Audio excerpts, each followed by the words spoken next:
Bismillahirrahmanirrahim.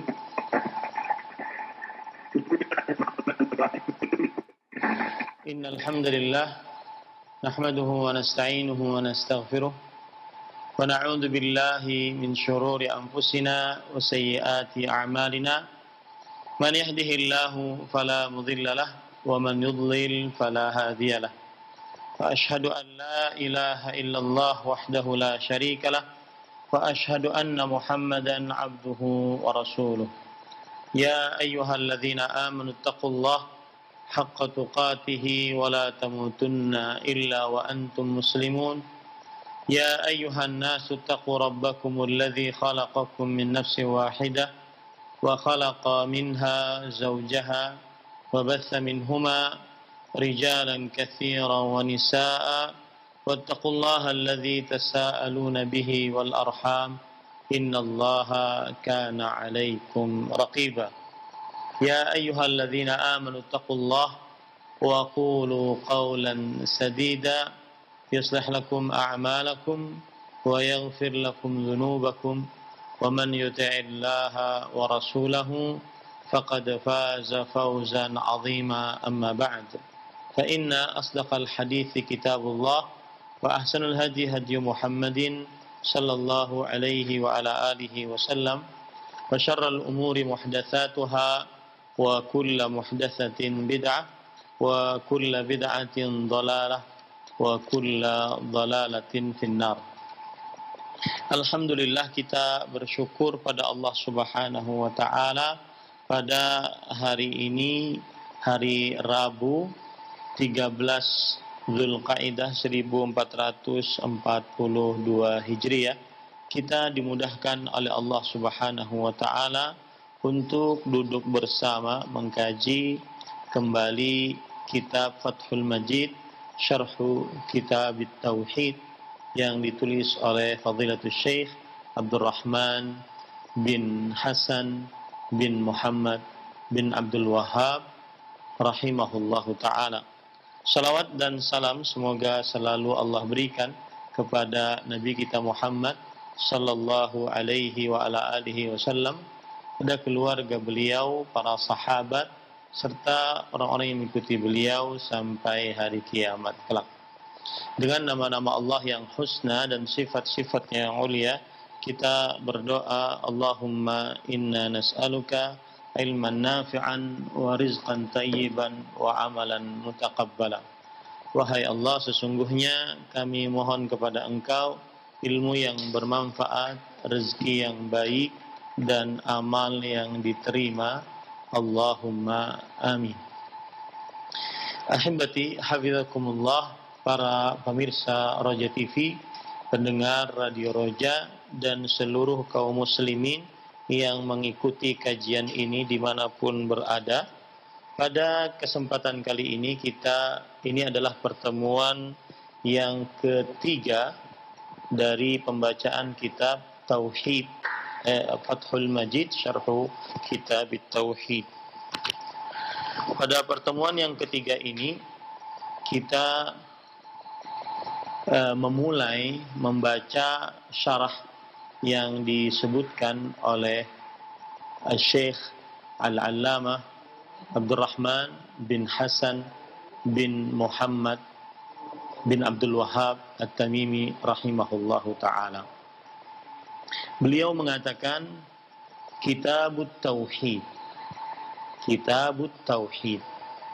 Kitab masdaru kataba yaktubu kitaban wa kitabatan wa katban wa madarul maddah 'ala al-jama' wa minhu tuktabu banu fulan idza ijtama'u wal katibatu li jama'atil khayl wal kitabatu bil qalam li ijtima'il kalimati wal hurufi wa summiyal kitabu kitaban li jam'ihi ma wudi'a lahu. Penulis mengatakan kitab. Penulis mengatakan kitab. Kitabut Tauhid. Dan kitab Tauhid adalah predikat atau dalam bahasa Arabnya masdar dari kata kerja kataba yaktubu, kitaban. Kataba yaktubu yang artinya menulis. Kemudian predikatnya adalah kitaban dan juga kitabatan dan juga katban. Kemudian pokok dari kataba ini maknanya menunjukkan kepada pengumpulan. Jadi setiap kata yang menunjukkan kepada pengumpulan, maka maknanya adalah setiap kata yang menunjukkan kepada kataba, maka maknanya adalah pengumpulan. Di antara contohnya yaitu tuktabu banu fulan atau ijtama'u, keturunan si fulan sedang berkitabah. Maksudnya adalah keturunan fulan sedang berkumpul. Dan juga kata al-katibah. Katibah artinya adalah kumpulan kuda. Kemudian penulisan dengan pena. Kenapa disebut penulisan dengan pena? Karena terkumpul di dalamnya huruf-huruf dan juga kata-kata. Yang jelas dikatakan oleh penulis di sini, kitab dinamakan kitab karena terkumpul untuk sesuatu yang sengaja diletakkan untuknya. Jadi kalau seandainya kita mengatakan kitab, berarti ini adalah kumpulan lembaran-lembaran kertas. Kemudian tulisan kitabah, kumpulan huruf dan kata-kata. Dan begitu seterusnya. Jadi kitab artinya adalah kumpulan. Kemudian wat tauhidu naw'an. Tauhidun fil ma'rifati wal isbat. Wa huwa tauhidur rububiyyati wal asma'i was sifat.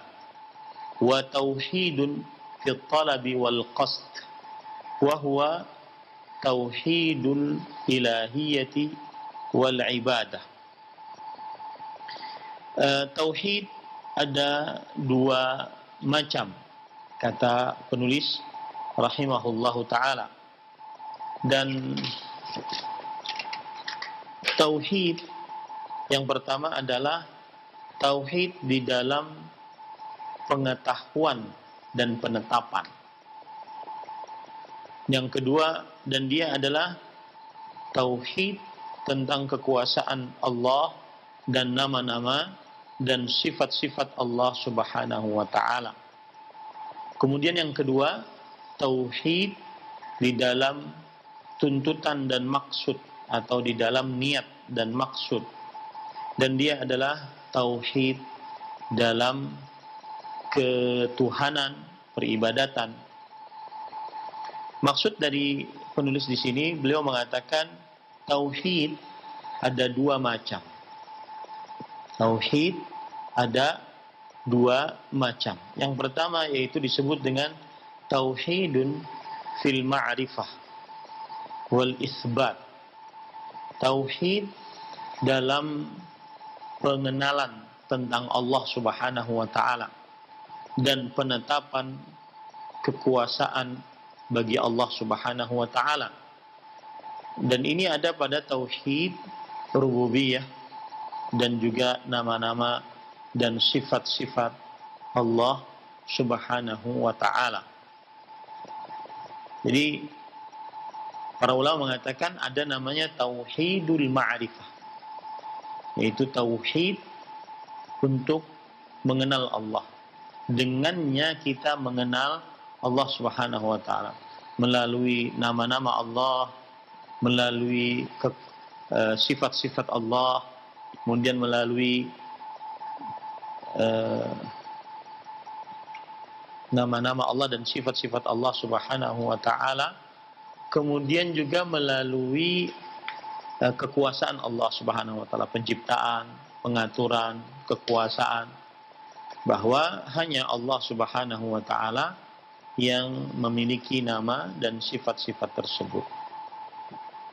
Kemudian ahibati hafizakumullah taala, kata tauhid di dalam sunnah Rasul sallallahu alaihi wasallam terdapat dan disebutkan. Artinya kata tauhid ini bukan kata yang baru, tapi tauhid ini disebutkan dalam ayat-ayat Al-Quran dan juga hadis-hadis Rasul sallallahu alaihi wasallam, terutama hadis-hadis Rasul sallallahu alaihi wasallam. Di antaranya yaitu hadis riwayat Bukhari dan Muslim. Hadis riwayat Bukhari dan Muslim. Rasul sallallahu alaihi wasallam ketika mengutus Mu'ad ke negeri Yaman, beliau mengatakan, "Innaka taqdumu ala qaumin min ahli kitab. Falyakun awwala ma tad'uhum ila an yuwahhidullaha ta'ala." Yang artinya, sesungguhnya engkau akan mendatangi suatu kaum dari ahlul kitab, maka hendaklah yang pertama kali engkau dakwahkan kepada mereka adalah beribadah kepada Allah, mentauhidkan Allah Subhanahu wa taala. Lihat di situ ada kata-kata an yuwahhidullah ta'ala. Dan di dalam riwayat yang lain bahwa Rasulullah sallallahu alaihi wasallam juga bersabda, "Innaka ta'ti qauman min ahli kitab fa ad'uuhum ila syahadati an la ilaha illallah wa anni Rasulullah." Sesungguhnya engkau mendatangi suatu kaum dari ahlul kitab, maka serulah kepada syahadat la ilaha illallah dan bahwa aku adalah Rasulullah. Ini semua menunjukkan bahwasanya tauhid ada penyebutannya di dalam hadis-hadis Rasul sallallahu alaihi wasallam. Begitu juga dalam hadis riwayat Muslim dari Jabir radhiyallahu an, bahwa beliau berkata, "Fa'ahalla Rasulullah sallallahu alaihi wasallam bitauhid." Kemudian Rasul sallallahu alaihi wasallam masuk ke dalam ibadah haji dengan mengucapkan talbiyah. Talbiyah yang ada di dalamnya tauhid, yaitu ucapkan labbaik Allahumma labbaik, labbaik la syarika laka labbaik. Jadi kata tauhid sudah disebutkan oleh Rasul sallallahu alaihi wasallam dalam hadis-hadis yang sahih. Nah, itu harus dipahami baik-baik ya. Kata tauhid sudah disebutkan oleh Rasul sallallahu alaihi wasallam di dalam hadis-hadis yang sahih. Jadi bukan kata yang baru. Ya, bukan kata yang baru. Nah, kemudian di sini penulis membagi tauhid menjadi dua bagian. Yang pertama kata beliau, wa tauhidun fil ma'rifah wal isbat, yaitu mentauhidkan Allah dalam mengenal Allah dan menetapkan kekuasaan bagi Allah. Kemudian yang kedua, tauhidun fil qasdi wa talab, yaitu mentauhidkan Allah di dalam niat, maksud, sesuatu yang dituju. Di sini penulis membagi tauhid menjadi dua.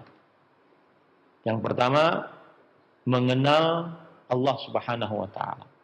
Baik melalui nama-namanya, sifat-sifatnya, dan kekuasaannya, penciptaan, pengaturan, kekuasaan.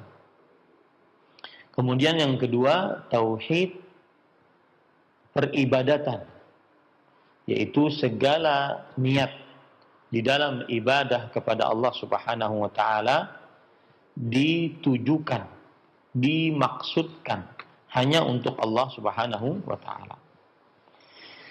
Nah, para ikhwan yang dirahmati oleh Allah Subhanahu wa taala, kalau kita perhatikan kitab-kitab para ulama, di antaranya kitab Tafsir At-Tabari, Ibnu Jarir At-Tabari, Al-Jami' fi Ta'wili Ayil Quran. Kemudian juga kitab I'tiqad A'immatil Hadis yang ditulis oleh Abu Bakar Al-Ismaili. Kemudian kitab Al-Iman yang ditulis oleh Imam Ibnu Mandah. Kemudian kitab At-Tauhid wa Ma'rifatu Asma'illahi wa Sifatihi 'ala al-ittifaqi wa at-tafarrud yang juga ditulis oleh Imam Ibnu Mandah. Kemudian kitab Syarhut Tahawiyah yang ditulis oleh Imam Ibnu Abil Izz. Kemudian kitab Al-Muntaqa min Minhajil I'tidal yang ditulis oleh Imam Az-Zahabi. Kemudian kitab Majmu'ul Fatawa yang ditulis oleh Imam atau kumpulan fatwa Syekhul Islam Ibn Taimiyah rahimahullahu ta'ala. Dan juga ulama-ulama kontemporer seperti Aqsamut Tauhid yang ditulis oleh Syekh Al-Allamah Ibnu Baz rahimahullahu ta'ala. Kemudian kitab Al-Jawabul Mufid fi Bayani Aqsamit Tauhid yang ditulis oleh Al-Imam Al-Allamah Al-Faqih Muhammad bin Salih Al-Utsaimin rahimahullah. Kemudian kitab Al-Qaulus Sadid fi Raddi ala man ankara taqsim at-tauhid yang ditulis oleh Fadilatul Syekh Abdul Razzaq bin Abdul Muhsin Al-Abbad. Ini semua kitab membicarakan tentang pembagian tauhid. Dari mulai ulama-ulama terdahulu, Ibnu Jarir At-Tabari, ulama Islam abad ke-4 Hijriah. Ya, bukan hanya abad ke-13 Hijriah, abad ke-4 Hijriah sudah membicarakan pembagian tauhid ini. Ini yang harus dipahami baik-baik. Jadi, pembagian tauhid ini berdasarkan penelitian yang mendalam dan seksama terhadap dalil-dalil dari Al-Quran ataupun hadis-hadis Rasul Sallallahu Alaihi Wasallam. Jadi bukan sesuatu yang baru, hanya adanya di zaman Syekh Muhammad bin Abdul Wahhab rahimahullahu taala abad ke-13 Hijriah ataupun abad ke-12 Hijriah, tidak. Tetapi dia sudah mulai dahulu para ulama membicarakannya tentang pembagian tauhid ini. Kalau kita lihat tadi penjelasan bahwa pembagian tauhid menjadi dua, itu salah satu pendapat seperti itu. Ada lagi para ulama membagi tauhid menjadi tiga. Para ulama membagi tauhid menjadi tiga. Yang pertama yaitu tauhid ar-rububiyah. Kemudian yang kedua tauhidul asma was sifat. Dan ini sama tadi dengan tauhid al-ma'rifah. Tauhid rububiyah, tauhid asma wa sifat sama dengan tauhidul ma'rifah. Yaitu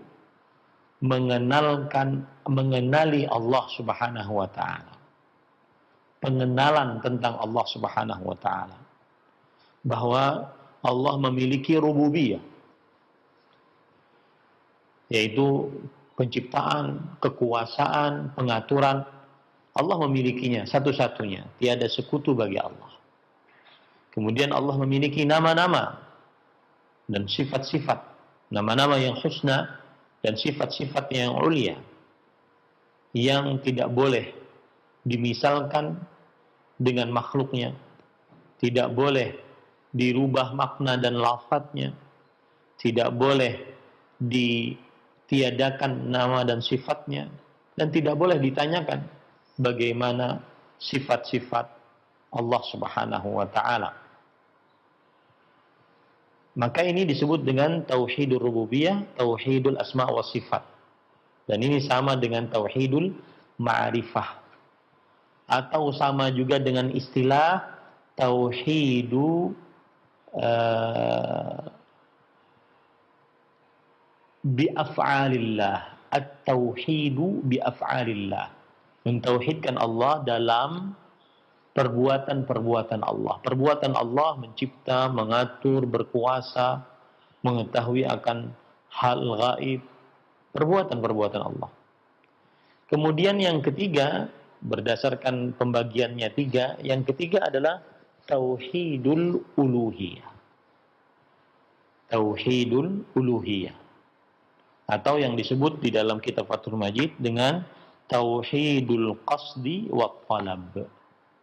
Tauhidul qasdi wa talab, yaitu menjadikan Allah Subhanahu wa taala satu-satunya yang dimaksud, yang dituntut saat beribadah kepada Allah Subhanahu wa taala.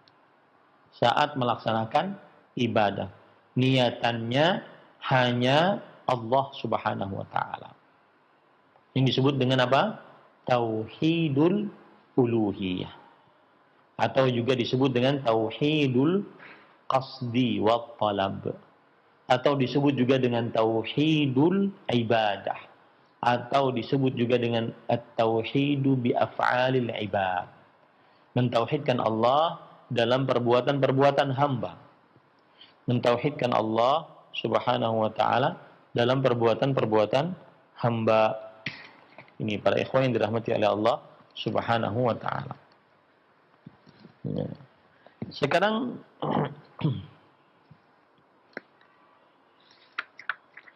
kita ingin bahas satu-satu tentang tauhid tersebut.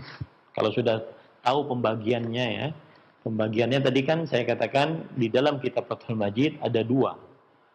Yang pertama tauhidul ma'rifah. Tauhidul ma'rifah, yaitu mentauhidkan Allah di dalam pengenalan tentang Allah Subhanahu wa taala. Allah itu siapa sih? Gitu. Maka kita katakan tauhidul ma'rifah ini, kalau kita kenal Allah Subhanahu wa taala adalah Al-Khaliq, yang Maha Pencipta, Al-Malik, yang Maha Kuasa, Al-Mudabbir, yang Maha Pengatur. Ini tauhidul ma'rifah. Di dalam istilah yang disebutkan dalam kitab Fathul Majid. Kemudian Allah juga memiliki nama-nama dan sifat-sifatnya yang mulia. Ini masuk kepada tauhidul ma'rifah. Di sana ada tauhidul qasdi wa talab dan tauhidul ibadah. Yaitu tauhid menjadikan Allah Subhanahu wa taala yang dimaksud dalam segala macam ibadah. Menjadikan Allah Subhanahu wa taala yang dituju niatnya dalam segala macam ibadah. Menjadikan ibadah hanya untuk Allah Subhanahu wa taala. Ini disebut dengan tauhid al-qasdi wa talab. Tauhidul qasdi wa talab. Nah, itu dua pembagian. Kalau kita bagi menjadi tiga, bisa tauhidur rububiyah, kemudian tauhidul asma wa sifat, kemudian tauhidul qasdi, tauhidul uluhiyah, kemudian tauhidul uluhiyah. Ini para ikhwan yang dirahmati oleh Allah Subhanahu wa taala. Baik, apa itu tauhidur rububiyah? Yaitu meyakini bahwa Allah Subhanahu wa taala satu-satunya yang berbuat. Perbuatan Allah apa? Penciptaan, pemberian rezeki, penghidupan, kematian, pengaturan, memberikan manfaat, menahan mudarat, memberikan kesembuhan, memberikan keamanan, mengabulkan doa orang-orang yang kesulitan, dan lain-lainnya daripada jenis-jenis kekuasaan. Maka Allah Subhanahu wa taala satu-satunya yang berkuasa secara sempurna. Ini disebut dengan apa? Tauhidur rububiyah. Atau disebut juga dengan tauhidul ma'rifah. Atau disebut juga dengan at-tauhidu bi af'alillah. Yaitu menjadikan Allah satu-satunya dengan perbuatannya. Tiada yang membantu Allah, tiada yang bersekutu dengan Allah, tiada yang menolong Allah dalam penciptaan, pemberian rezeki, penghidupan, kematian, menahan mudarat, memberikan manfaat, kemudian juga pengobatan, penyembuhan, maksud saya penyembuhan, pemberian keamanan, mengabulkan doa, dan yang lainnya. Itu disebut dengan tauhidur rububiyah. Hanya Allah yang satu-satunya melakukan itu secara sempurna, tiada sekutu bagi Allah. Sekali lagi itu namanya tauhidur rububiyah, atau disebut dengan tauhidul ma'rifah, atau disebut dengan at-tauhid bi af'alillah. Meyakini Allah satu-satunya yang melakukan perbuatan-perbuatan tersebut. Kemudian di sana ada tauhidul asma was sifat.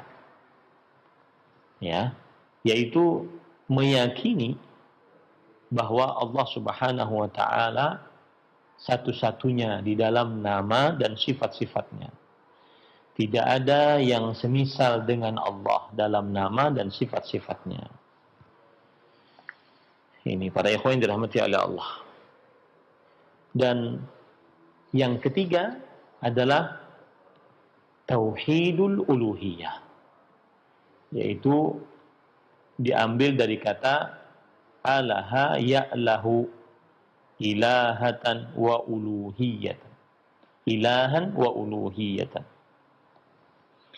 Maksudnya adalah meyakini bahwa Allah Subhanahu wa taala satu-satunya yang dituju, yang dimaksud, yang diniatkan dalam ibadah.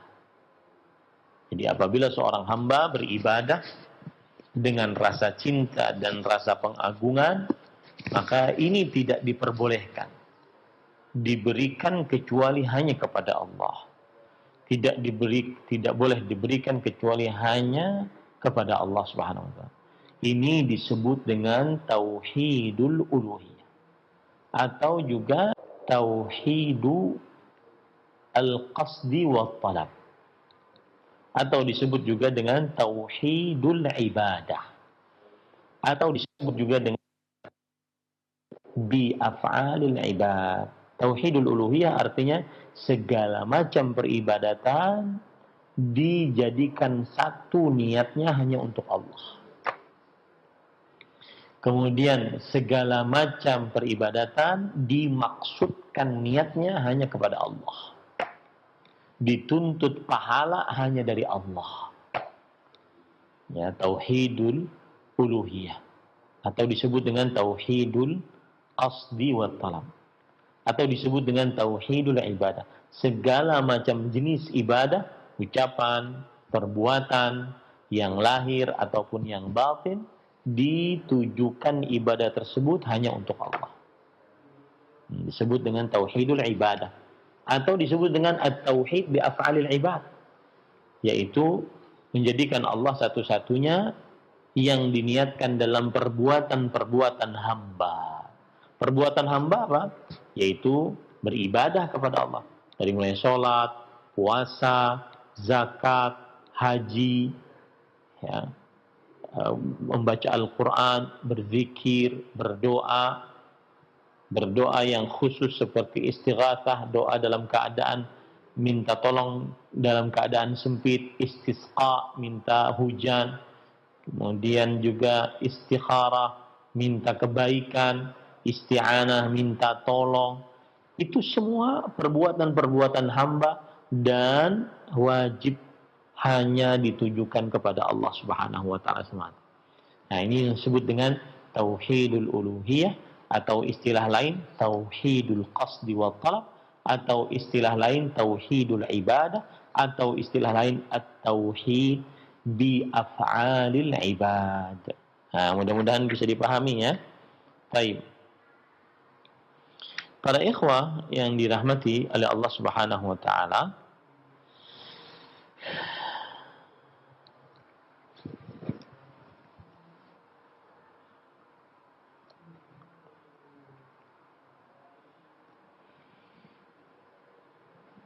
kita lanjutkan.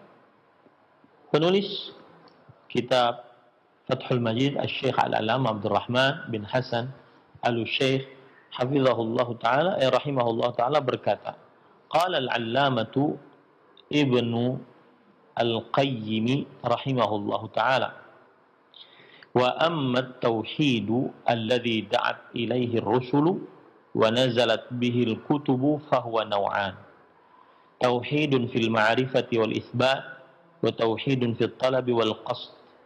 فالأول هو إثبات حقيقة ذات الرب تعالى وصفاته وأفعاله وأسمائه وتكلمه بكتبه وتكليمه لمن شاء من عباده، وإثبات عموم قضائه وقدره وحكمته.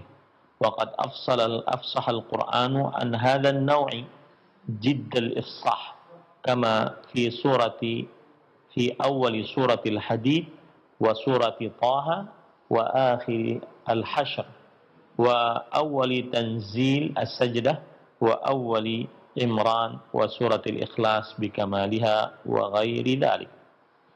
Imam Al-Allam Ibnu Qayyim mengatakan bahwa adapun tauhid yang didakwahkan oleh para rasul, kan para rasul itu membawa dakwah.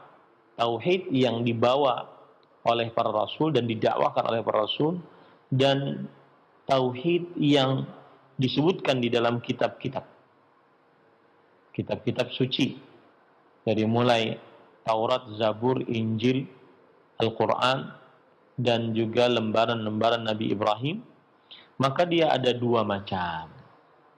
Yang pertama, tauhidun fil ma'rifah wal itsbat, tauhid di dalam pengenalan Allah dan penetapan kekuasaan bagi Allah. Dan yang kedua adalah tauhidun fil talab wal qasd, tauhid di dalam niat dan maksud serta tujuan.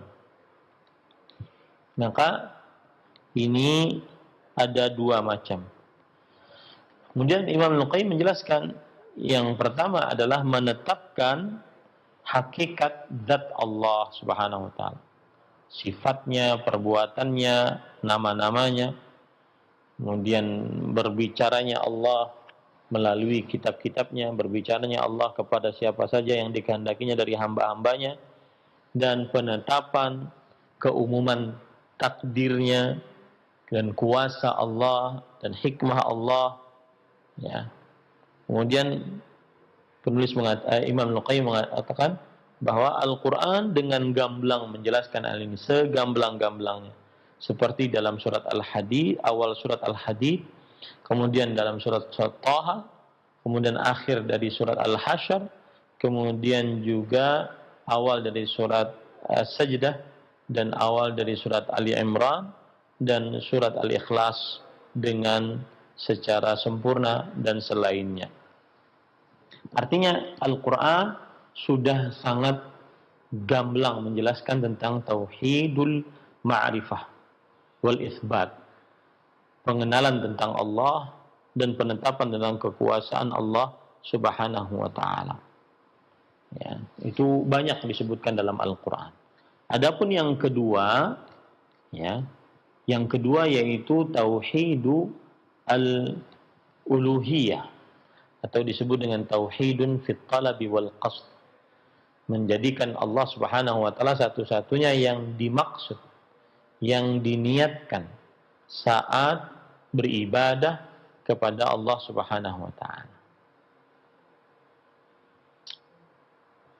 Ahibati hafizakumullah taala, penulis mengatakan ma tadammanathu surah Qul ya ayyuhal kafirun wa qawluhu ta'ala Qul ya ahlal kitab ta'alu ila kalimatin sawa'in bainana wa bainakum alla na'budu illallah wa la nusyrika bihi syai'an wa la yattakhidha ba'duna ba'dan arbaba min dunillah fa in tawallaw faqulu ashhadu bi anna muslimun. Wa awwalu surati tanzil kitab wa akhiriha wa awwalu suratil mu'minin wa wasfiha wa akhiriha wa awwalu suratil a'raf wa akhiriha wa jumlatu suratil an'am wa ghalibu suwaril Qur'an bal kullu suratin fil Qur'an fahiya mutadamminatun li naw'i tauhid syahidatun bihi da'iyatun ilaihi. Yang artinya, adapun tauhid yang jenis kedua, menjadikan ibadah ditujukan hanya kepada Allah, dimaksudkan hanya untuk Allah, diniatkan hanya mengharap pahala dari Allah, maka ini disebutkan dalam kandungan surat Al-Kafirun. Qul ya ayyuhal kafir la a'budu ma ta'budu. Katakan, wahai orang-orang kafir, aku tidak beribadah. Ini tauhid. Aku tidak beribadah apa yang kalian ibadahi. Begitu juga dalam surat Ali Imran ayat 64. Qul ya ahlul kitab. Katakanlah wahai ahlul kitab, mari kepada kalimat yang sama antara kita dengan kalian. Apa kalimatnya? Tidak beribadah kecuali kepada Allah dan tidak mensyirikkan Allah dengan sesuatu apapun. Dan sebagian kita tidak menjadikan sebagian yang lain sebagai sekutu selain Allah Subhanahu wa taala. Nah, ini adalah menunjukkan bahwa tauhid al-qasdi wa talab, menjadikan Allah satu-satunya yang diibadahi, menjadikan Allah Subhanahu wa taala satu-satunya yang diibadahi. Bismillah. Nah, kemudian juga disebutkan dia ada dalam surat Tanzil Kitab, awal surat Al-Mu'min, surat Ghafir, dan juga di pertengahannya dan di akhirnya, kemudian awal surat Al-A'raf, ya, dan juga di akhirnya, kemudian sejumlah dari surat Al-An'am, kemudian kebanyakan surat-surat Al-Quran, bahkan seluruh surat di dalam Al-Quran, maka dia mengandung dua jenis tauhid ini, dan dia menguatkan dua jenis tauhid ini, dan dia mengajak kepada dua jenis tauhid. Artinya di dalam Al-Quran, ya, semua ayat Al-Quran hampir menunjukkan kepada Allah itu Maha Kuasa, Maha Pencipta, Maha Pengatur. Kemudian di dalam ayat Al-Quran yang lain juga menunjukkan kepada Allah itu satu-satunya yang berhak mendapatkan ibadah kepada Allah Subhanahu wa ta'ala. Dari Allah Subhanahu wa ta'ala, mendapatkan ibadah dari hamba-hambanya. Ibadah hanya diberikan kepada Allah Subhanahu wa ta'ala. Baik. Kemudian penulis mengatakan, fa innal Qur'ana imma khabarun 'anillahi ta'ala wa asma'ihi wa sifatihi wa af'alihi wa aqwalihi. Fahuwa at-tauhidul 'alam fahuwa at-tauhidul 'ilmi al-khabari wa imma da'watun ila ibadatihi wahdahu la syarika lah wa khal'i ma yu'badu min dunih. Fahuwa at-tauhidul iradi at-talabi wa imma amrun wa nahyun wa ilzamun bi ta'atihi wa amrihi wa nahyihi. Fahuwa huququt tauhid wa mukammilatuh. Wa imma khabarun an ikrami ahli tauhid wa ma fu'ila bihim fid dunya wa ma yukrimuhum bihi fil akhirah. Fahuwa jazaa'u tauhidihi wa imma khabarun an ahli syirki wa ma fu'ila bihim fid dunya minan nakkal wa ma yahulla bihim fil uqba minal azab. Fahuwa jazaa'u man kharaja an hukmi tauhid. Fal Qur'anu kulluhu fit tauhidi wa huquqihi wa jazaihi. Wa fi sya'ni syirk wa ahlihi wa jazaihim intaha. Artinya, dan Al-Quran seluruhnya menunjukkan kepada dua jenis tauhid ini. Seperti misalkan, Al-Quran itu memberitahukan, mengabarkan tentang Allah. Ini berarti kan tauhid ar-rububiyah dan asma wa sifat. Mengabarkan tentang nama-nama Allah, sifat-sifat Allah, perbuatan-perbuatan Allah, ucapan-ucapan Allah. Ya, ini menunjukkan tauhid asma wa sifat dan juga tauhid rububiyah. Dan juga tauhid bi af'alillah, menunjukkan tentang perbuatan-perbuatan Allah, menunjukkan tentang zat Allah, menunjukkan tentang nama-nama dan sifat-sifat Allah, mengabarkan tentang Allah Subhanahu wa taala. Maka ini yang disebut dengan tauhidul ilmi al-khabari. Tauhid tentang ilmu pengetahuan tentang Allah dan juga kabar tentang Allah Subhanahu wa taala. Dan kita tidak bisa berbicara tentang Allah kecuali dengan berdasarkan ayat Al-Quran atau hadis Rasul Sallallahu Alaihi Wasallam. Atau Al-Quran juga di dalamnya ada ajakan untuk beribadah kepada Allah semata, tiada sekutu bagi Allah, dan melepaskan sembahan selain Allah Subhanahu Wa Taala. Maka ini disebut dengan tauhid al-iradi al-talabi, tauhid maksud. Tauhid niat hanya untuk Allah. Segala macam ibadah diinginkan hanya Allah Subhanahu wa taala. Segala macam ibadah dituntut, dimaksud hanya Allah Subhanahu wa taala. Nah. Atau di dalam Al-Qur'an ada perintah, ada larangan, dan di dalam Al-Qur'an juga ada kewajiban untuk taat terhadap perintah dan larangan. Maka ini disebut dengan hak-hak tauhid dan penyempurna tauhid. Ya. Jadi apabila seorang taat, maka berarti dia menyempurnakan hak-hak tauhidnya.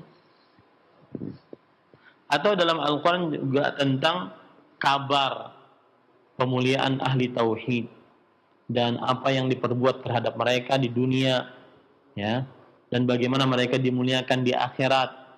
Maka ini adalah ganjaran bagi tauhidnya.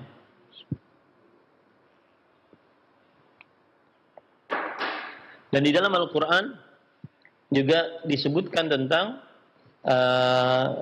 syirik, kebalikan dari tauhid, dan apa yang mereka dapati di dunia dari tauhid, dari kesyirikan berupa siksa, ya, yang disegerakan di dunia.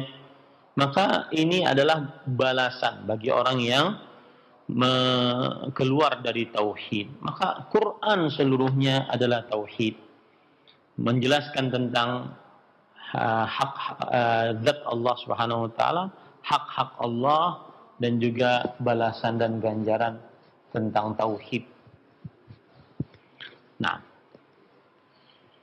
kemudian penulis mengatakan, qala Syekhul Islam rahimahullah, at-tauhidul ladzi ja'at bihi ar-rusul innama yatadammanu isbatul ilahiyyati lillahi wahdah bi an yashhada an la ilaha illallah la ya'budu illa iyyah wa la yatawakkalu illa alaihi wa la yuwali illa lahu wa la yu'adi illa fihi wa la ya'malu illa li ajrihi wa dzalika yatadammanu isbatu ma asbatahu li nafsihi min al-asma'i was sifat. Qala ta'ala wa ilahukum ilahu wahid la ilaha illa huwar rahmanur rahim. Qala ta'ala la tattakhidhu ilahaini itsnain innama huwa ilahu wahid fa iyaya farhabun. Qala ta'ala man yad'u ma'allahi ilahan akhar la burhana lahu bih fa innama hisabuhu 'inda rabbih innahu la yuflihul kafirun. Wa qala ta'ala was'al man arsalna min qablika min rusulina aj'alna min dunir rahmani alihatan yu'badun. Baik. Di sini penulis mengatakan, kalau saya katakan penulis itu berarti Syekh Al-Allamah Abdurrahman bin Hasan, ya, penulis kitab Fathul Majid. Bahwa Syekhul Islam Taimiyah berkata, tauhid yang dibawa oleh para rasul adalah tauhid yang mengandung ilahiyah, yaitu yang mengandung peribadatan. Nah, ini inti dari tauhid. Jadi kalau seandainya kita berbicara tadi pembagian tauhid itu ada dua, ya. Yang pertama tauhidul ma'rifah, yang kedua tauhidul qasdi wa talab. Maka tauhidul ma'rifah hampir semua orang meyakininya. Tapi tauhid yang dibawa oleh para rasul yang diturunkan kitab-kitab suci adalah tauhid al-ibadah atau tauhidul qasdi wa talab. Yaitu menjadikan Allah satu-satunya yang berhak diibadahi, menjadikan Allah Subhanahu wa taala satu-satunya yang berhak disembah. Inilah yang tauhid yang dibawa oleh para rasul. Jadi kita tidak beribadah kecuali hanya kepada Allah, tidak bertawakal kecuali hanya kepada Allah, tidak loyal kecuali hanya untuk Allah, tidak disloyal kecuali hanya karena Allah, dan tidak beribadah apapun kecuali hanya untuk Allah Subhanahu wa taala. Ya. Dan kemudian penulis mengatakan wa dzalika yatadammanu isbatu ma asbatahu li nafsihi min al-asma'i was sifat. Qala ta'ala, dan apabila seseorang beribadah hanya kepada Allah, maka berarti secara tidak langsung dia menetapkan tauhid asma wa sifat. Ya. Dia menetapkan tauhid asma wa sifat. Seperti dalam surah Al-Furqan ayat 163. Dan Tuhan kalian adalah Tuhan yang satu. Ini tauhid asma, tauhid uluhiyah. Ya, tauhid uluhiyah, beribadah hanya kepada Allah. Tidak ada Tuhan yang berhak diibadahi kecuali Dia. Ar-Rahman Ar-Rahim. Yaitu Allah yang Maha Pengasih dan Maha Penyayang. Ini menunjukkan bahwa siapa yang mentauhidkan Allah dalam ibadah, maka secara tidak langsung dia juga mentauhidkan Allah Subhanahu wa taala dalam nama dan sifat-sifat Allah Subhanahu wa taala. Kemudian juga di dalam surah An-Nahl ayat 51, janganlah kalian menjadikan dua Tuhan. Sesungguhnya Tuhan itu hanya satu Tuhan. Sesungguhnya dan hanya kepadaku kalian dikembalikan.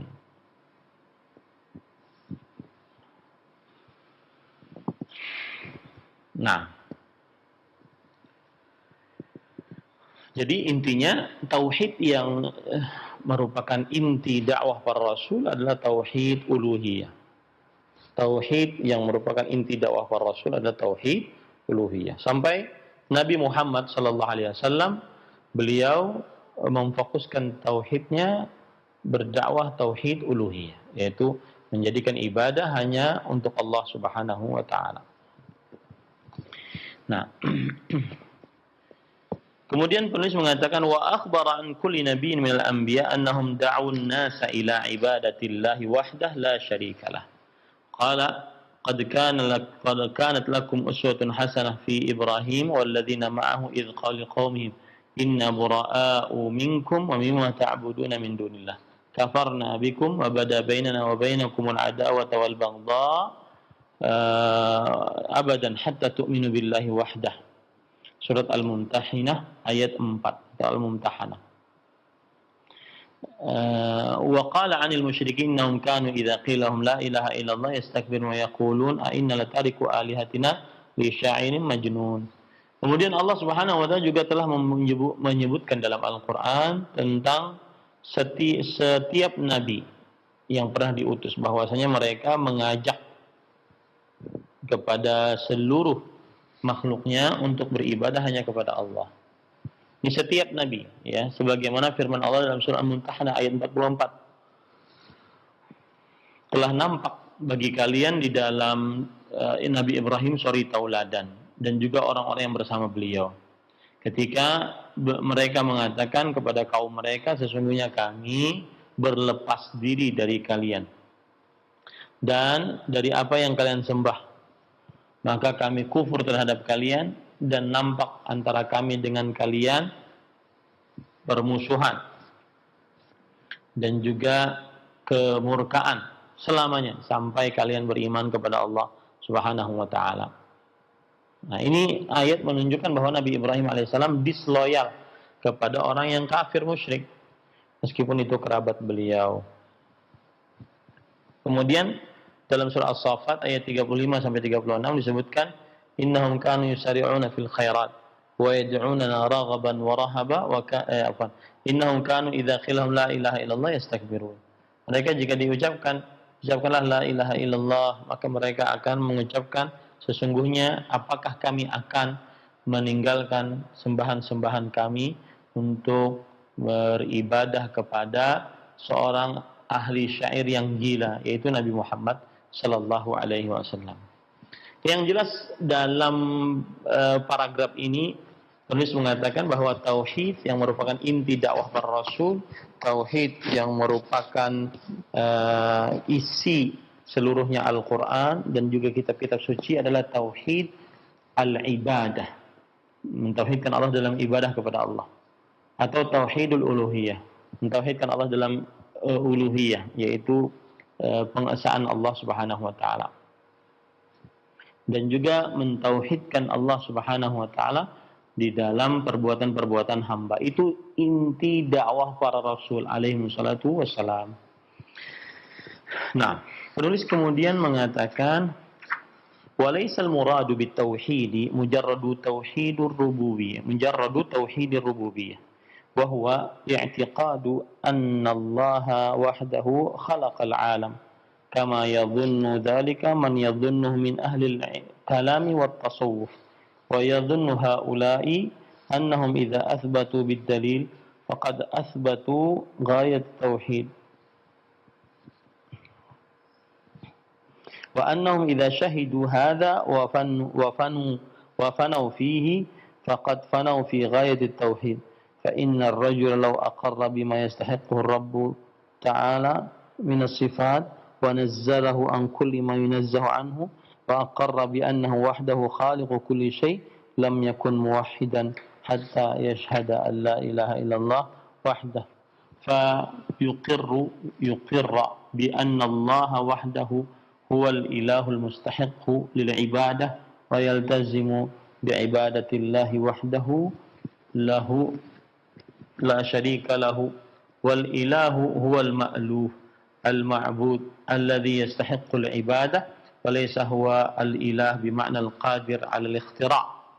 Fa idza fassara al-mufassir al-ilah bima'na al-qadir 'ala al-ikhtira' wa i'taqada anna hadha huwa al-ma'na huwa aqassu wasfi al-ilah wa ja'ala ithbata hadha huwa al-ghayah في التوحيد كما يفعل ذلك من يفعله من متكلمة الصفاتية وهو الذي يقولون عن أبي الحسن وأتباعه لم يعرف حقيقة التوحيد الذي بعث الله به رسله فإن مشركي العرب كانوا مقرين بأن الله وحده خالق كل شيء وكانوا مع هذا مشركين. قال تعالى وما يؤمن أكثرهم بالله إلا وهم مشركون.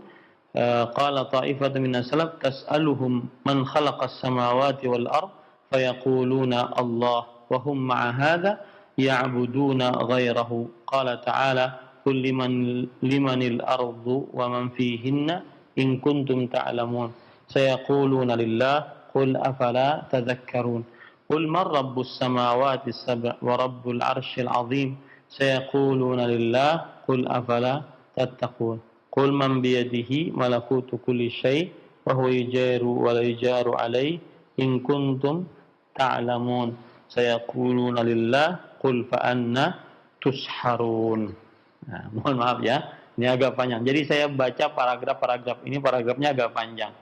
Jadi yang tadi kita namanya juga baca kitab ya. Kita baca kitab. Jadi harus dibaca kitabnya memang.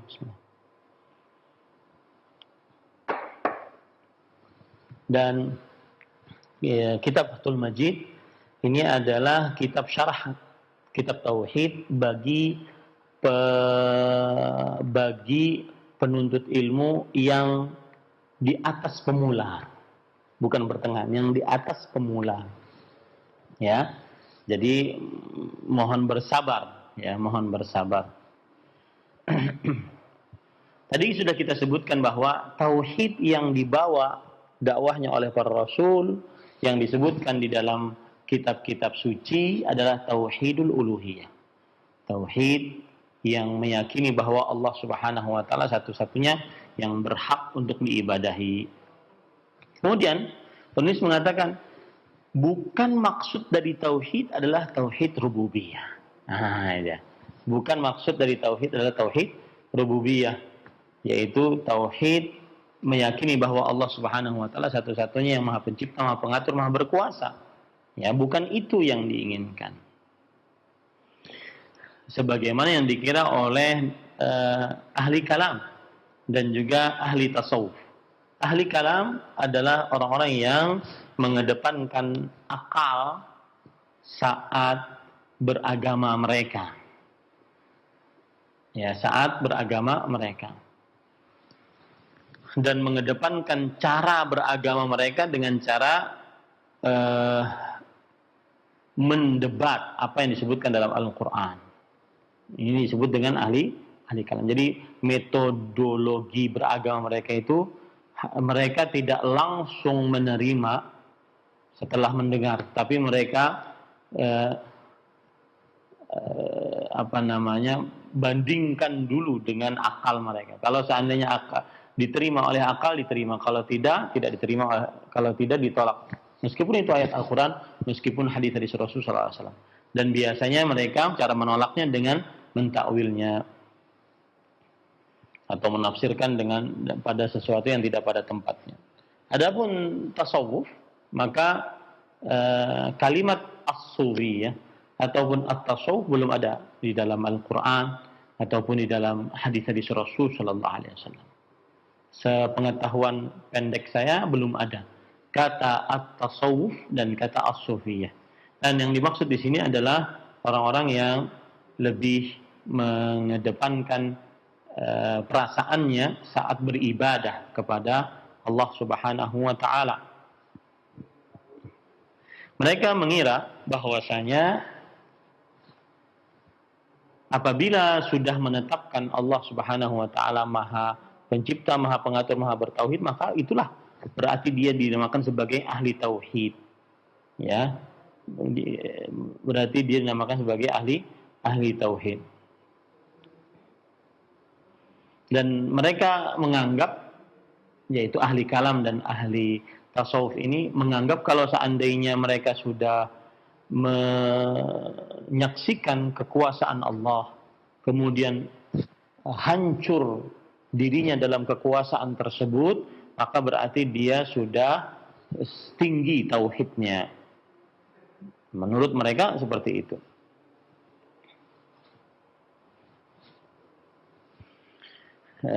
Jadi kalau seandainya ada seseorang yang menetapkan apa yang berhak dimiliki oleh Allah Subhanahu wa taala berupa sifat-sifat, kemudian sifat-sifat tersebut disucikan dari segala macam kekurangan, dan menetapkan bahwa Allah Subhanahu wa taala satu-satunya pencipta segala sesuatu, maka mereka ahlul kalam dan ahlul tasawuf menganggap mereka sudah bertauhid. Padahal tauhid yang dimaksud bukan tauhid itu. Ya. Tauhid yang dimaksud bukan tauhid itu. Siapa yang sudah menetapkan bahwa Allah Subhanahu wa taala Maha Pencipta, Maha Pengatur, Maha Berkuasa, maka tidak serta-merta dia dinyatakan sebagai ahli tauhid sampai dia bersyahadat la ilaha illallah wahdahu la syarikalah. Ya. Dengan syahadat tersebut akhirnya dia menetapkan bahwa Allah Subhanahu wa taala satu-satunya yang berhak untuk diibadahi. Dan terus menerus beribadah kepada Allah semata tiada sekutu bagi Allah Subhanahu wa taala. Nah, ini bedanya. Jadi ada orang yang meyakini tauhid adalah bahwa Allah Subhanahu wa taala satu-satunya Maha Pencipta, tiada sekutu bagi Allah. Nah, kita katakan siapa yang meyakini seperti ini belum dikatakan sebagai ahli tauhid. Dikatakan sebagai ahli tauhid adalah ketika dia mengerjakan dakwahnya para rasul. Apa itu dakwahnya para rasul? Dakwahnya para rasul adalah yaitu meyakini hanya Allah Subhanahu wa taala yang berhak untuk diibadahi, tiada sekutu bagi Allah Subhanahu wa taala dalam ibadah. Kemudian di sini penulis mengatakan bahwa ketika kita mengatakan la ilaha, yaitu tidak ada yang berhak untuk diibadahi. Beliau menjelaskan kata ilah ini.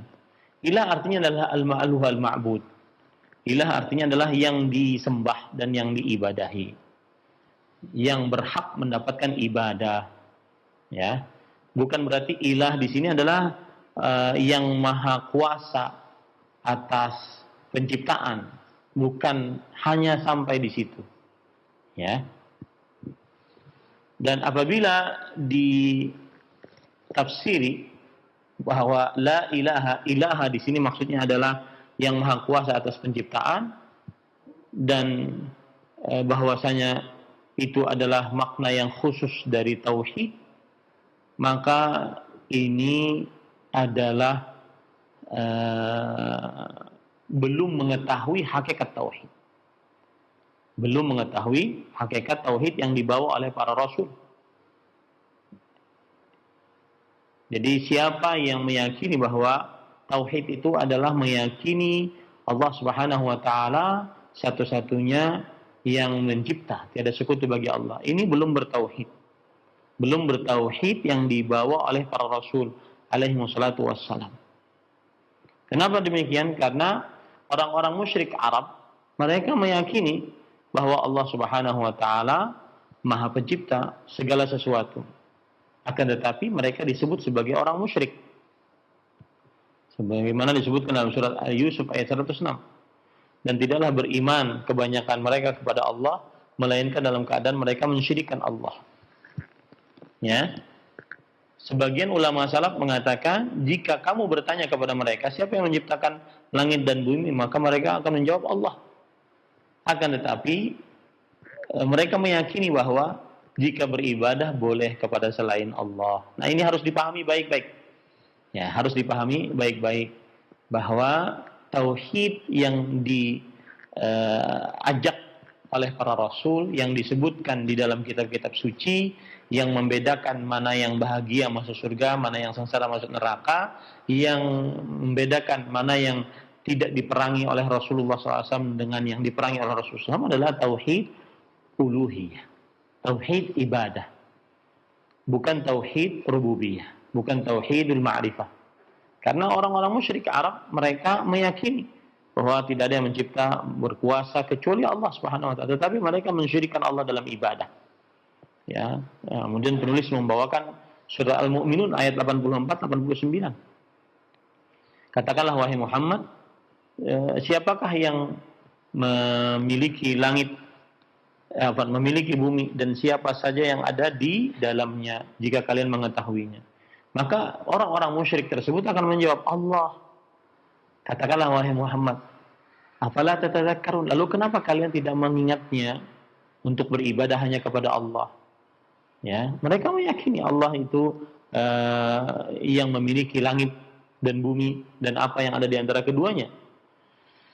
Kemudian juga katakanlah wahai Muhammad sallallahu alaihi wasallam, siapakah yang memelihara 7 langit dan memelihara arsy yang agung?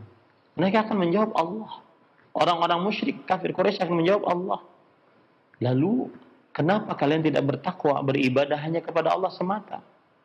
Katakanlah wahai Muhammad, kul man biyadihi malakutu kulli syai' wa huwa yujiru wa la yujaru alaihi in kuntum ta'lamun. Siapakah yang di tangannya kekuasaan segala sesuatu?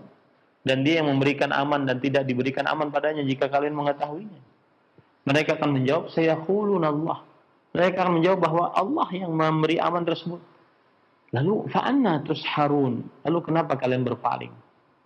Nah, ini menunjukkan bahwa tauhid yang dibawa oleh para rasul, yang disebutkan dalam kitab-kitab suci, yang membedakan antara muslim dengan kafir, musyrik, yang membedakan antara umat Nabi Muhammad SAW dengan bukan umat Nabi Muhammad SAW, yang membedakan antara surga dan neraka, antara ahli tauhid dengan ahli syirik adalah tauhid uluhiyah, yaitu tauhid ibadah, meyakini ibadah hanya untuk Allah Subhanahu wa taala, bukan tauhid rububiyah, bukan tauhidul ma'rifah, ya, bukan tauhid pengenalan, bukan tauhid yang meyakini hanya Allah yang satu-satunya pencipta, pengatur, berkuasa. Tidak.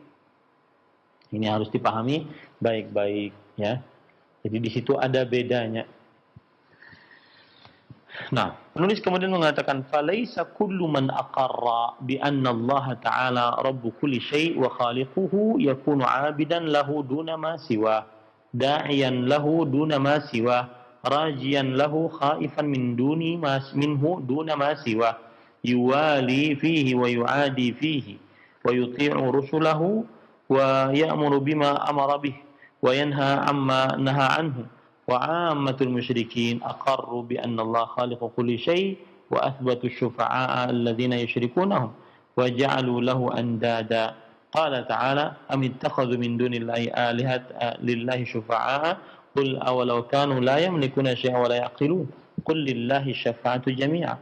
قال تعالى ويعبدون من دون الله ما لا يضرهم ولا ينفعهم ويقولون هؤلاء شفعاؤنا عند الله قل أتنبئون الله بما لا يعلم في السماوات ولا في الأرض سبحانه وتعالى عما يشركون. وقال تعالى ولقد جئتمونا فرادا كما خلقناكم أول مرة بل زعمتم وتركتم ما خولناكم وراء ظهوركم وما نرى معكم شفعاءكم الذين زعمتم أنهم فيكم شركاء لقد تقطع بينكم وضل عنكم ما كنتم تزعمون. وقال تعالى ومن الناس من يتخذ من دون الله أندادا يحبونهم كحب الله. Penulis mengatakan, maka siapa saja yang meyakini bahwa Allah Subhanahu wa taala Tuhan segala sesuatu, pencipta segala sesuatu, ya, maka berarti dia adalah ahli ibadah kepada Allah, tidak kepada selainnya. Berdoa kepada Allah, tidak kepada selainnya. Berharap dan takut kepada Allah, tidak selainnya. Dan juga loyal kepadanya dan disloyal atasnya. Saya ulangi, tidak semua yang meyakini bahwa tidak semua yang menetapkan bahwa Allah Subhanahu wa taala Tuhan segala sesuatu dan pencipta segala sesuatu menjadi ahli ibadah kepada Allah Subhanahu wa taala semata. Tidak semua yang meyakini seperti itu. Ya, menjadi orang yang beribadah hanya kepada Allah, menjadi orang yang berharap hanya kepada Allah, tidak semua dia seperti itu. Kemudian dia taat kepada Rasulullah, mengerjakan perintah dan melanggar larangan. Ya, tidak semua. Orang yang menetapkan bahwa Allah Maha Pencipta, Maha Pengatur, Maha Berkuasa satu-satunya, bukan berarti langsung serta-merta menjadi ahli ibadah kepada Allah, menjadi ahli tauhid kepada Allah Subhanahu wa taala. Kemudian Syekh menyebutkan beberapa ayat yang begitu banyak tadi, surat Az-Zumar ayat 43, 44, kemudian surat Yunus ayat 18, surat Al-An'am ayat 94, dan surat Al-Baqarah ayat 165. Ya, sekali lagi saya katakan tidak semua, kata Syekh, tidak semua yang menetapkan bahwa Allah Tuhan segala sesuatu, bahwa Allah pencipta segala sesuatu, langsung dia sebagai hamba Allah, dia sebagai ahli tauhid. Tidak semua seperti itu. Yang menjadi ahli tauhid adalah yang benar-benar beribadah hanya kepada Allah. Karena banyak orang-orang musyrik meyakini bahwa Tuhannya Allah, penciptanya Allah, pengaturnya Allah, ya, yang berkuasa terhadapnya adalah Allah, tapi dia mensyirikkan Allah dalam beribadah kepada Allah Subhanahu wa taala. Baik. Kemudian penulis mengatakan, "Walihadza kana min atba'i haula'i man yasjudu lisyamsi wal qamari wal kawakibi wa yad'uha wa yasumu wa yansaku laha wa yataqarrabu ilaiha thumma yaqul inna hadza laysa bisyirk. Innama syirku idza i'taqadtu annaha al-mudabbiratu li fa idza ja'altuha sababan wa wasitatan lam akun musyrikan. Wa min al-ma'lum bil ittirar min dinil Islam anna hadza syirk." Intaha kalamuhu rahimahullahu ta'ala. Oleh sebab itulah kita perhatikan ada dari orang-orang yang mengikut seperti ini, yang menyembah kepada sujud kepada matahari, sujud kepada bulan, sujud kepada bintang, berdoa kepadanya, berpuasa dan juga beribadah kepadanya, mendekatkan diri kepadanya, kemudian dia mengatakan ini bukan syirik. Sesungguhnya syirik adalah apabila aku meyakini bahwa yang mengatur, mencipta, berkuasa adalah makhluk-makhluk tersebut. Ya. Maka jika aku menjadikan dia sebagai perantara, aku tidak melakukan kesyirikan. Kemudian Syekh mengatakan, sungguh telah diketahui dari agama Islam secara mendasar bahwa perbuatan tersebut adalah kesyirikan. Ini maksud dari perkataan Syekh di sini adalah bahwa ada orang meyakini Allah Maha Pencipta, Allah Maha Pengatur, Allah Maha Berkuasa. Akan tetapi dia belum menjadi seorang ahli tauhid. Ya. Kenapa demikian? Karena dia masih beribadah kepada selain Allah, berdoa kepada selain Allah, sujud untuk matahari, untuk bulan, untuk bintang, berdoa kepada penghuni kubur, dan seterusnya. Nah, maka mereka mengatakan bahwa matahari itu kan bisa saya jadikan sebagai perantara antara saya dengan Allah. Orang-orang yang sudah meninggal dari orang-orang saleh bisa menjadikan perantara antara saya dengan Allah, dan ini bukan kesyirikan. Kesyirikan, kata mereka, saat saya meyakini bahwa ada pencipta selain Allah. Kesyirikan, kata mereka, bahwa saat saya meyakini ada pengatur berkuasa selain Allah. Nah, ini para ikhwah, ini adalah keyakinan yang batil. Keyakinan yang batil yang sesuai dengan orang-orang musyrik di zaman dahulu. Maka yang benar adalah orang yang ahli tauhid yang beribadah hanya kepada Allah. Dan saat dia beribadah kepada Allah berarti dia meyakini tiada pencipta, pengatur, berkuasa selain Allah. Adapun yang meyakini bahwa tiada pencipta, pengatur, berkuasa selain Allah, tetapi dia masih beribadah kepada selain Allah, menjadikan perantara antara dia dengan Allah, maka ini bukan ahli tauhid, ini ahli syirik. Ini bukan ahli tauhid, ini ahli syirik. Kemudian para ikhwah yang dirahmati oleh Allah Subhanahu wa taala, saya ingin melebarkan tentang kata-kata syirik ini ya para ikhwah yang dirahmati oleh Allah Subhanahu wa taala. Kebalikan dari tauhid adalah syirik.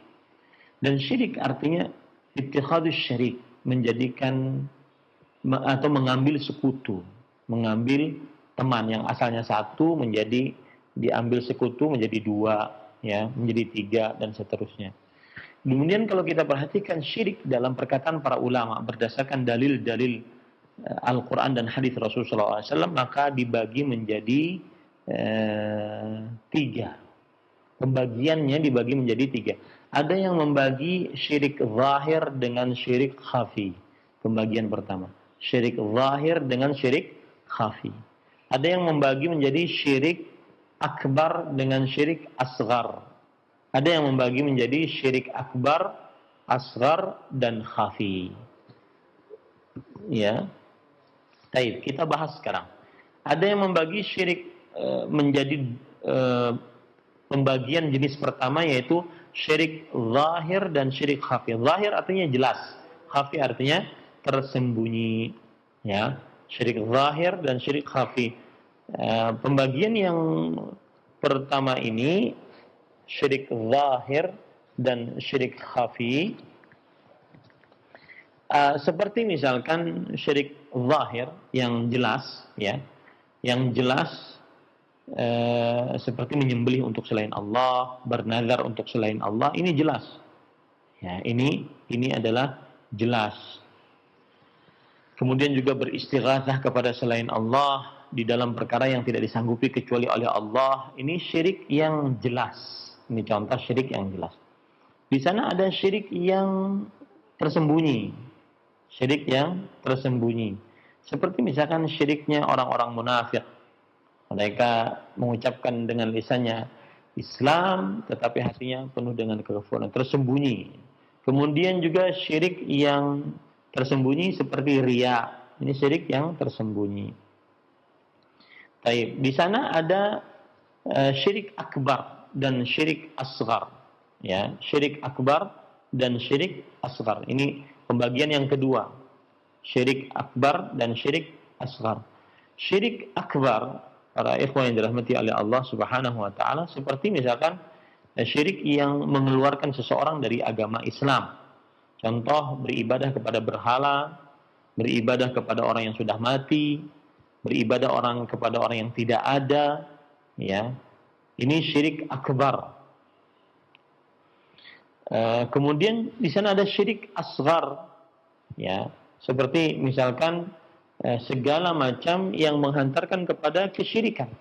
Segala macam yang menghantarkan kepada kesyirikan, seperti memakai jimat, kemudian juga tatayur. Ini syirik asghar, ya. Kemudian di sana ada pembagian yang ketiga, yaitu syirik akbar, syirik asghar, syirik khafi. Khafi di sini adalah riya, yang tersembunyi, yang rahasia. Intinya pembagiannya ada tiga. Yang pertama, ada ulama membagi syirik zahir dan khafi, nampak dan tersembunyi. Kemudian pembagian yang kedua, syirik akbar dan asghar, yang besar dan kecil. Pembagian yang ketiga, syirik akbar, asghar dan khafi. Ya, dan semuanya adalah pembagian-pembagian syirik yang disebutkan oleh para ulama berdasarkan dalil-dalil dari Al-Quran dan hadis-hadis Rasul sallallahu alaihi wa ala alihi wasallam.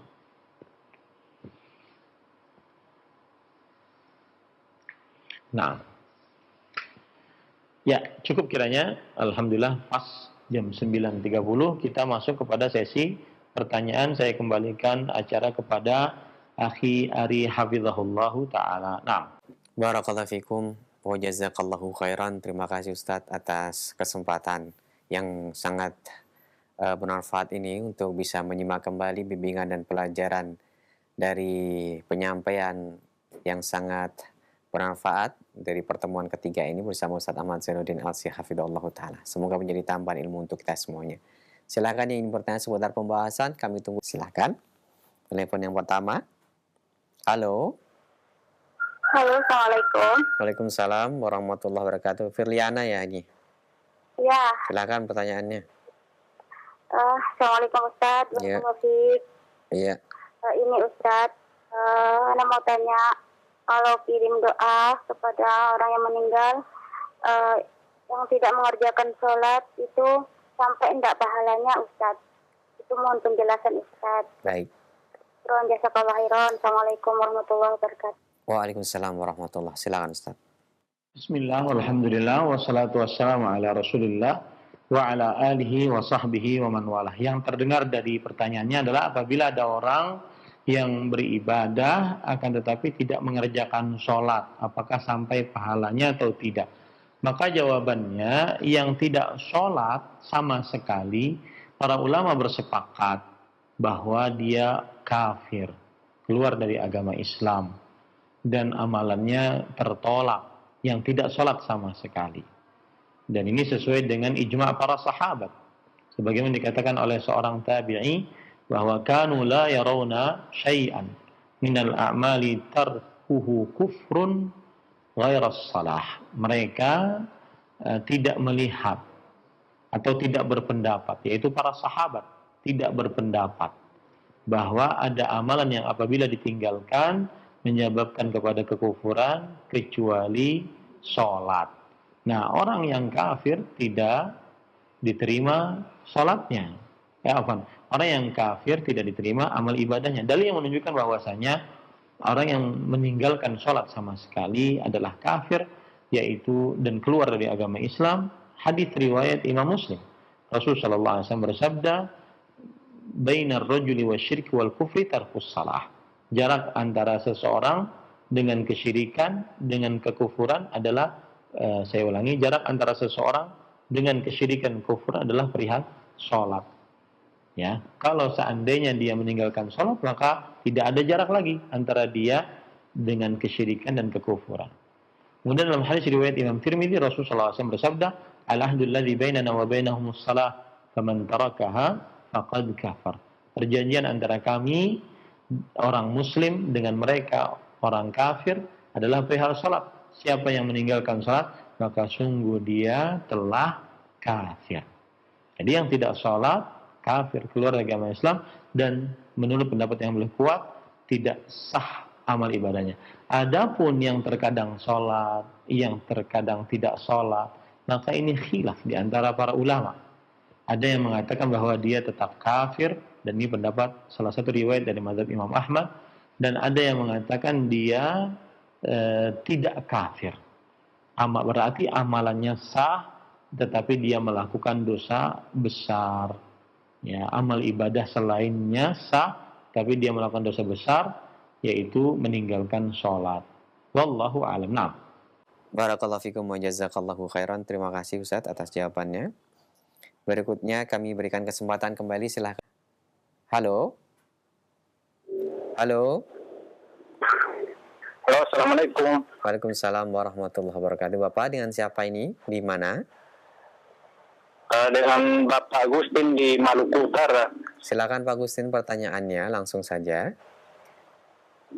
Begini Ustaz, saya pernah membaca buku di Sunnah bahwa salah satu sifat dari Allah itu adalah dia maha cemburu kepada makhluknya.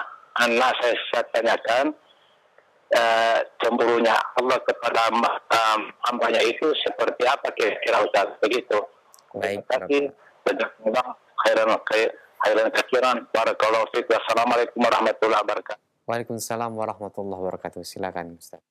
Bismillah, walhamdulillah, wassalatu wassalamu ala rasulillah wa ala alihi wa sahbihi wa man wala. Ada hadis Rasul sallallahu alaihi wasallam ketika terjadi gerhana, maka Rasulullah sallallahu alaihi wasallam naik ke atas mimbar setelah sholat gerhana. Kemudian beliau bersabda, "Innallaha yaghar wa ghairatullahi an ya'tiyal 'abdu ma harramahullah." Ai kama qala Nabi sallallahu alaihi wasallam. Sesungguhnya Allah cemburu, dan cemburunya Allah saat seorang hamba mengerjakan apa yang diharamkan oleh Allah Subhanahu wa taala. Dalam hadis yang lain, la ahada aghyaru minallah. Tidak ada seorang pun yang lebih cemburu daripada Allah Subhanahu wa taala. An yazdiya 'abdu wa tazniya amatuh. Yaitu saat hamba laki-lakinya berzina dan saat hamba perempuannya berzina. Nah, makna cemburu di sini adalah sifat dari sifat-sifat Allah Subhanahu wa taala yang sesuai dengan keagungan dan kemuliaan Allah Subhanahu wa taala.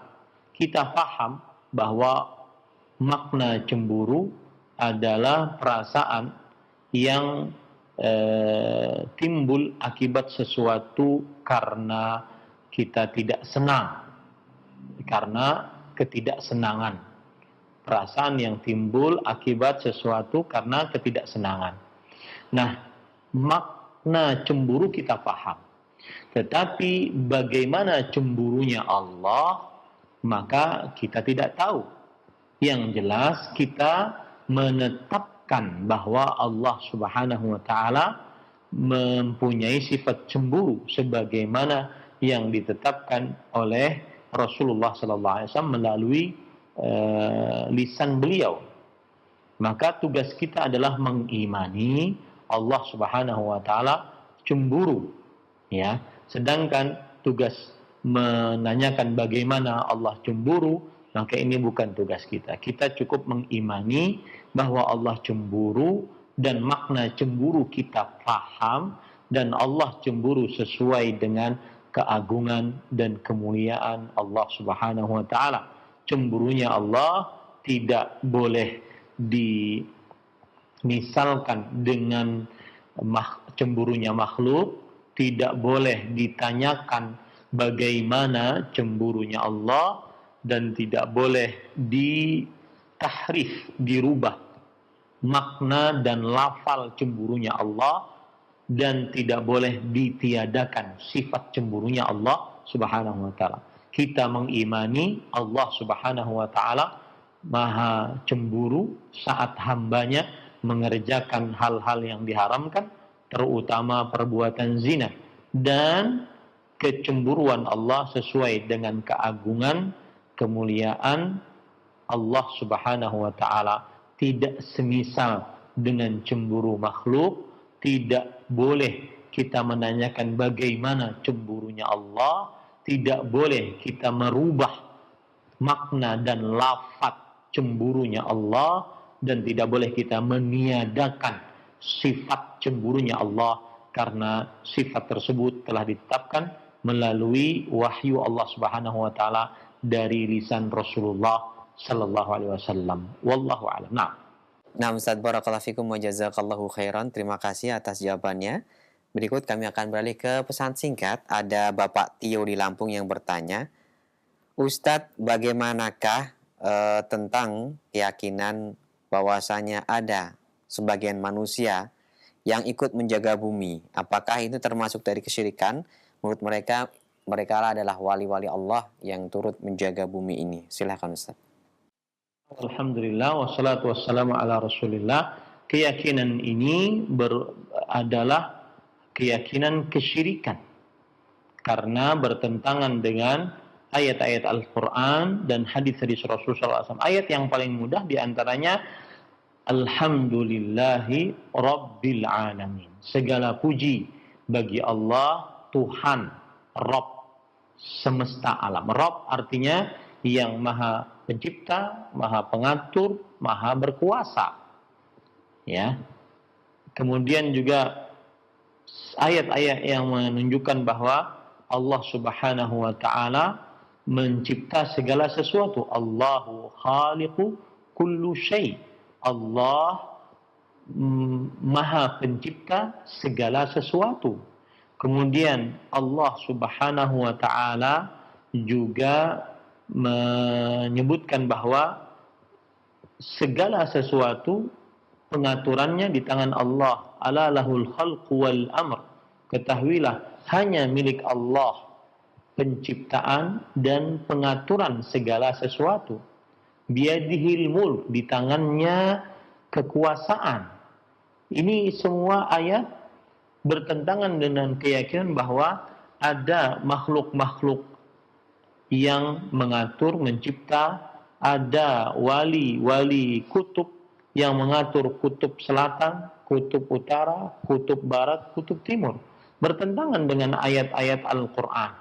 Kalau seandainya ada yang mengatakan bahwa wali-wali tersebut diberikan kekuasaan oleh Allah yang sudah meninggal ini, ya, baik yang masih hidup ataupun yang sudah meninggal. Wali-wali tersebut diberikan kekuasaan oleh Allah untuk mengatur, mencipta, dan berkuasa. Maka kita katakan Allah pun berkuasa untuk menjadikan Fir'aun beriman. Allah pun berkuasa untuk menjadikan Abu Lahab beriman, tetapi Allah tidak memberikannya.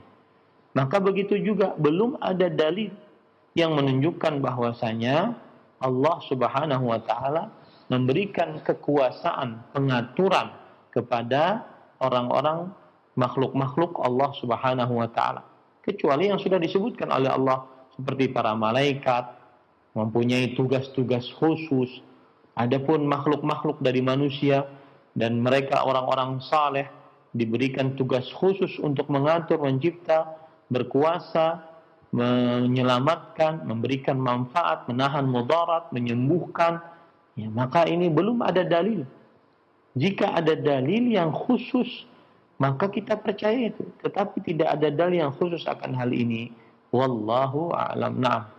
Baik Ustadz, barakallahu fikum wa jazakallahu khairan. Terima kasih Ustadz atas jawaban dan nasihat yang bermanfaat. Kami akan bacakan kembali dari pesan singkat. Pertanyaan dari hamba Allah. Assalamualaikum Ustadz. Mohon maaf Ustadz, Ana mau bertanya.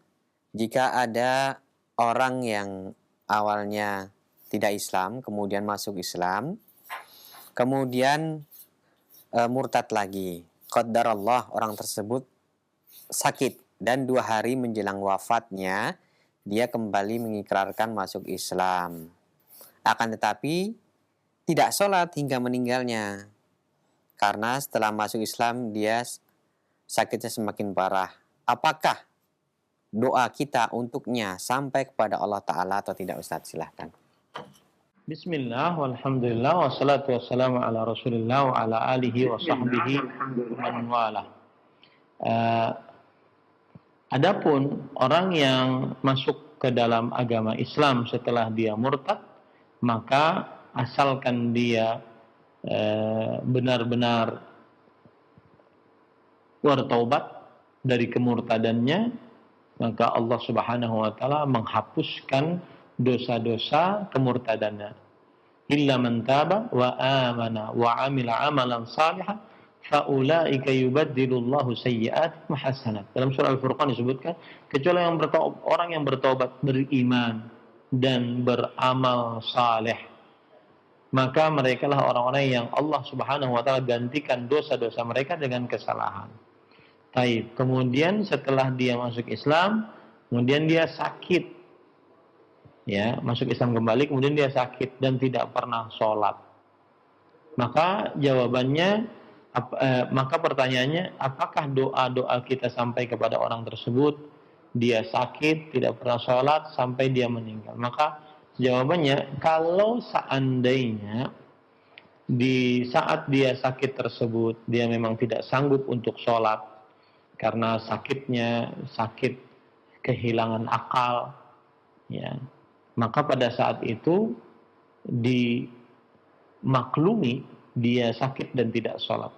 Karena sholat diwajibkan atas seorang yang beragama Islam, baligh, berakal, selain wanita yang haid dan nifas. Kalau seandainya akalnya sudah hilang, sakit keras, dia koma misalkan, maka pada saat itu dia tetap dinyatakan sebagai seorang muslim. Dan seorang muslim, apabila ada saudara muslimnya yang mendoakannya, maka sampai kepadanya doanya.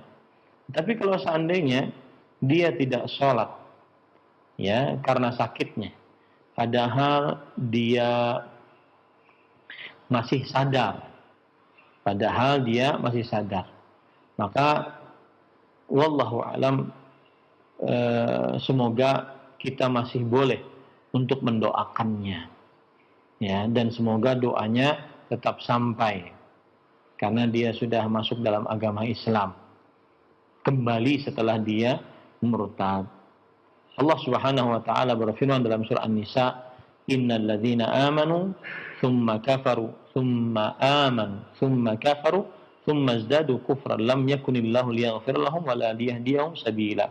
Sungguhnya orang-orang yang beriman kemudian kafir, kemudian beriman lagi, kemudian kafir lagi, kemudian bertambahlah kekufurannya, maka sekali-kali Allah tidak akan memberikan ampunan kepada mereka dan tidak pula menunjukkan mereka kepada jalan yang lurus. Ayat ini surah An-Nisa ayat 137 menunjukkan bahwa masuk Islamnya atau ya masuk Islamnya setelah murtad itu hanya diberi waktu 2 kali. Kafir, masuk Islam, kafir lagi, masuk Islam lagi, ya, 2 kali. Kalau sesudah itu maka tidak, yang ketiga tidak, ya, tidak akan diampuni oleh Allah Subhanahu wa taala. Nah, wallahu a'lam. Nah. Assalamualaikum Ustaz. Jazakallahu khairan. Terima kasih atas nasihat dan jawabannya. Kembali kami berikan kesempatan, silahkan untuk telepon. Halo. Halo. Halo, Assalamualaikum Ustaz. Waalaikumsalam warahmatullahi wabarakatuh. Ibu dengan siapa, di mana? Dengan Ummu Azim di Tanjung Enim, Tan. Silakan. Mau nanya, Tan. Ini almarhum semasa hidupnya itu sering berkurban setiap tahun. Nah, sekarang ini kami keluarganya itu melanjutkan untuk berkurban atas nama beliau. Apakah boleh tak berkurban atas nama beliau? Itu beliau itu suami ibu ya? Suami ya, suami sudah meninggal. Masa hidupnya itu ya, Bu, selalu cukup. berkurban. Ya cukup Bu, terima kasih. Baik, terima kasih Ustaz. Assalamualaikum warahmatullahi wabarakatuh. Mohon maaf Ustaz, pertanyaannya tidak sesuai dengan pembahasan. Silakan kalau mau dijawab. Alhamdulillah, wassalatu wassalamu ala rasulillah wa ala alihi wa sahbihi wa man walah. Berkurban untuk orang yang sudah meninggal ada 3 macam. Yang pertama, berkurban untuk orang yang sudah meninggal dengan harta dari orang yang sudah meninggal atas wasiat ataupun nazar orang yang sudah meninggal.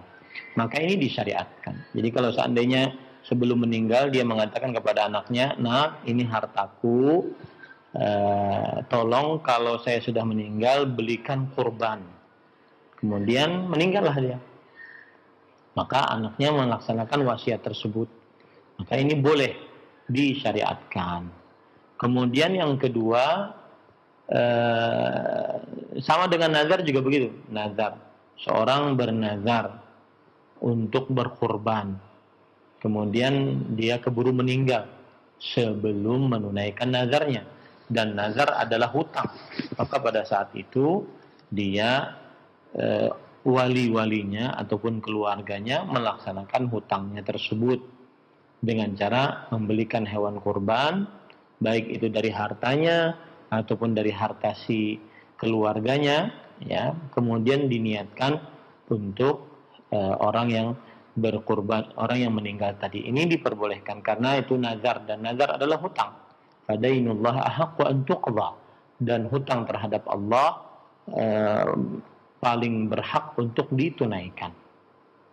Kemudian adapun yang ketiga adalah berkurban dengan cara dia, ini yang kedua dulu. Tadi yang pertama, 2 contoh tadi yang pertama. Yang kedua adalah membeli hewan kurban, kemudian yang membeli, misalkan saya nih membeli hewan kurban, kemudian saya niatkan untuk saya sekeluarga, baik yang masih hidup ataupun yang sudah meninggal. Maka ini disyariatkan, dan ini yang dilakukan oleh Rasulullah SAW. Hadza anni wa an ahli baiti. Ini adalah kurban atas namaku dan keluargaku. Keluargaku masuk ke dalamnya yang masih hidup ataupun yang sudah meninggal. Maka ini diperbolehkan. Jadi 1 kambing untuk yang membeli, atas nama yang membeli, dan atas nama keluarganya, istrinya, anak-anaknya yang masih hidup, yang sudah meninggal. Sudah cukup itu. Atau ikut 1/7 sapi, ya, atau dia beli 1 sapi untuk atas nama dia dan atas nama keluarganya, istrinya, anak-anaknya, dan juga keluarganya yang masih hidup ataupun yang sudah meninggal. Itu sudah mencukupi dan itu disyariatkan.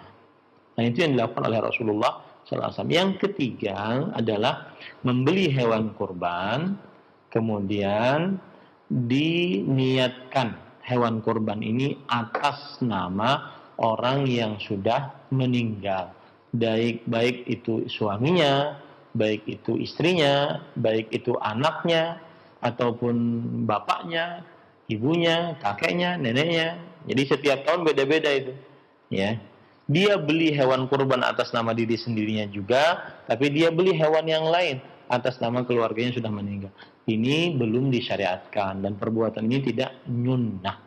karena belum dikerjakan oleh Rasulullah SAW dan para sahabatnya radhiyallahu anhum. Yang dikerjakan adalah dua contoh pertama dan kedua tadi, yaitu membeli hewan kurban dan disembelih atas nama yang meninggal karena wasiat atau karena nazar. Yang kedua, membeli hewan kurban disembelih atas nama yang membeli dan keluarganya, baik yang masih hidup ataupun yang sudah meninggal. Ini yang disyariatkan.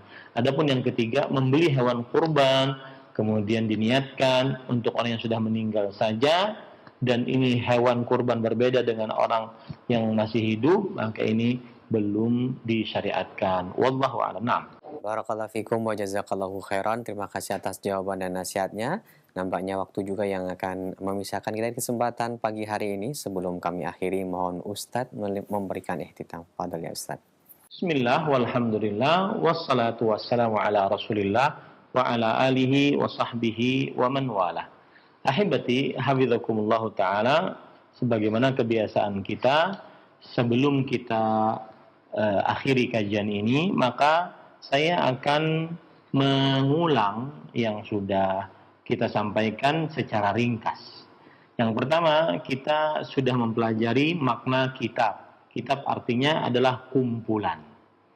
Kumpulan. Berarti kalau kitab tauhid berarti tulisan-tulisan yang dikumpulkan tentang perkara tauhid. Kemudian tauhid kita bagi, disebutkan di dalam kitab Fathul Majid ada dua, tauhidul ma'rifah, kemudian tauhidul qasdi wa talab. Ada lagi yang membagi tauhid menjadi tiga, tauhidul rububiyah, tauhidul asma wa sifat, dan tauhid uluhiyah. Dan pembagian yang mudah adalah pembagian tauhidul rububiyah, asma wa sifat, dan uluhiyah. Tauhidul rububiyah, asma wa sifat itu sama dengan tauhidul ma'rifah. Tauhidul uluhiyah sama dengan tauhidul qasdi wa talab. Dan pembagian ini disebutkan oleh para ulama-ulama semenjak dahulu, seperti Imam Ibnu Jarir, kemudian Imam Ibnu Mandah Al-Ismaili, kemudian Imam Syekhul Islam Ibnu Taimiyah, kemudian yang lain-lainnya, sampai kepada ulama-ulama kontemporer berdasarkan penelitian yang mendalam dan seksama terhadap ayat-ayat Al-Quran dan hadis Rasul Sallallahu Alaihi Wasallam. Kemudian yang sudah kita pelajari juga bahwa kata tauhid ini sudah disebutkan oleh Rasul Sallallahu Alaihi Wasallam di dalam hadis-hadisnya yang sahih, seperti ketika bertalbiyah fa'ahalla bitauhid, ya, seperti ketika mengutus Mu'ad ke negeri Yaman, ya, dakwahkanlah mereka agar mentauhidkan Allah. Nah, jadi kata tauhid ini sudah ada di dalam hadis-hadis Rasul Sallallahu Alaihi Wasallam.